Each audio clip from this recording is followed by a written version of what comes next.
A common question for people to ask is, how much drinking is too much? What the dividing line between social, recreational, or so-called moderate drinking and problem drinking or alcohol abuse? There is not a very clear dividing line between the two.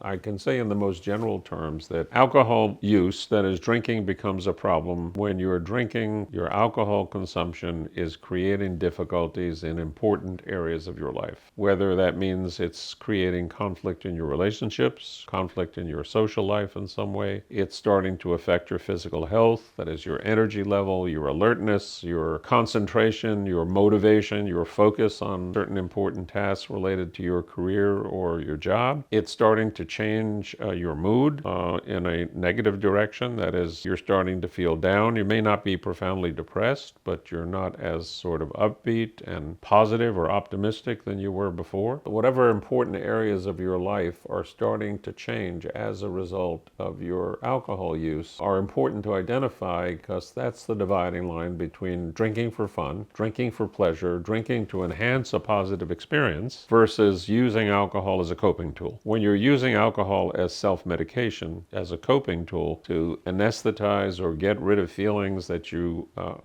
finding uncomfortable or disquieting, that's a very different use of alcohol. Alcohol takes on a different function and different meaning than using alcohol to have more fun, to enjoy a positive experience. If you're having some drinks together with friends at dinner and having a good time, laughing, enjoying their company, that's one thing. If you're drinking to the point where you say things you regret that you said, you may embarrass yourself, or fall asleep in the middle of pass out in the middle of an important event, watching a movie or a ball game with other people, or you're drinking to the point where you're socially isolated, you feel less like spending time with people. So it's not being used as a social enhancer, it's actually degrading your social experience. That's how you know it's become a problem. So if you can ask yourself the question and be honest with yourself, don't give yourself the benefit of the doubt. Is my alcohol use helping me or hurting me? Is it enhancing my life in some way, making things better? Or is it causing me problems and degrading some important aspect of my life?